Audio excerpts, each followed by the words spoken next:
Hello everyone, happy Wednesday. Thank you so much for joining us again. I'm Olivia Prondzinski, bringing you another evening beat, another opportunity to bring you our top local headlines at this hour. It was certainly another busy day in the newsroom, so let's go ahead and get right into this hour's top local headlines.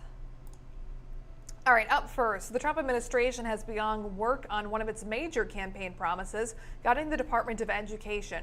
The department announced it would be terminating 1,300 employees last night, what many believe to be the first step to larger cuts on the way. Minnesota's Governor Tim Walz visited a local elementary school in Fridley this morning to highlight the impact that potential cuts to the Department of Education could have on schools right here in Minnesota and across the nation.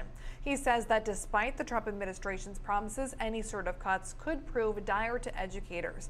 His biggest concern with cutting the DOE is that it could impact grant programs.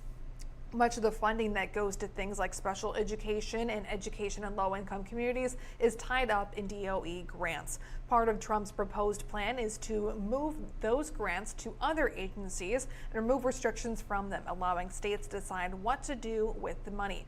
Now, some state Republicans, like Representative Peggy Bennett, a former teacher, argue that states ought to be able to decide for themselves. She says it would be a positive to have teachers, administrators, parents, school boards making the funding decisions. And up next at this hour, a stop in the Med-City. Minnesota Lieutenant Governor Peggy Flanagan visiting Rochester today during her statewide campaign tour for a seat in the U.S. Senate.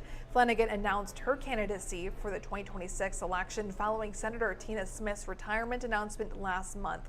During the event, Flanagan conversations with those who attended, asking 3 questions she feels are important for her candidacy.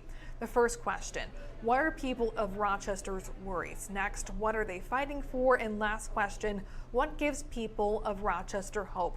Flanagan says small acts of gathering parents in local neighborhoods for meetings like today can help push back to what's happening in Washington.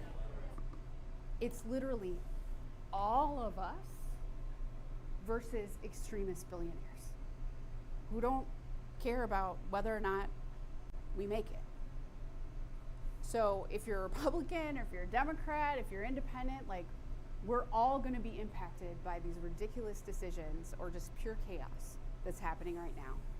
And we're going to talk about it.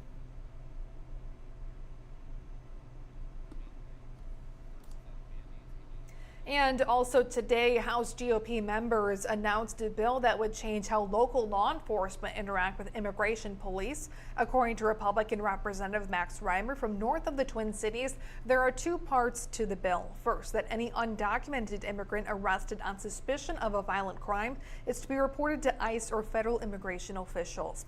The second part of the bill prevents any state or local government entities from actively prohibiting, restricting, or interfering with federal immigration enforcement authorities in their work.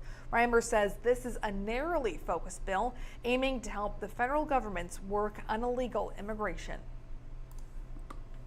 And finally tonight, you may be eligible for a cash payment if you rented from one property management group prior to February 2022.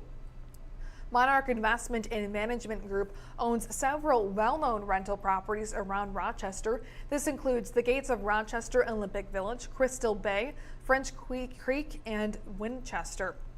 And finally, Heritage Manor. The class action lawsuit alleges the property management company deceived tenants through its advertising, leasing, and collection and eviction practices.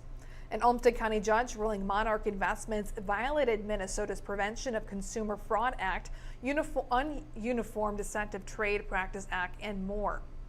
If you signed a lease with MIMG in Minnesota before February 1st, 2022, you may be eligible for a $125 cash payment. You could also be eligible to receive 115% of all water and sewer charges you paid during that period.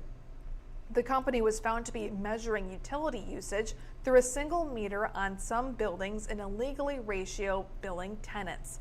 The Colorado-based company owns properties across the North Star State in cities including Minneapolis, Duluth, and St. Cloud. Of course, to learn more about if you are eligible for payment, you can of course visit our website.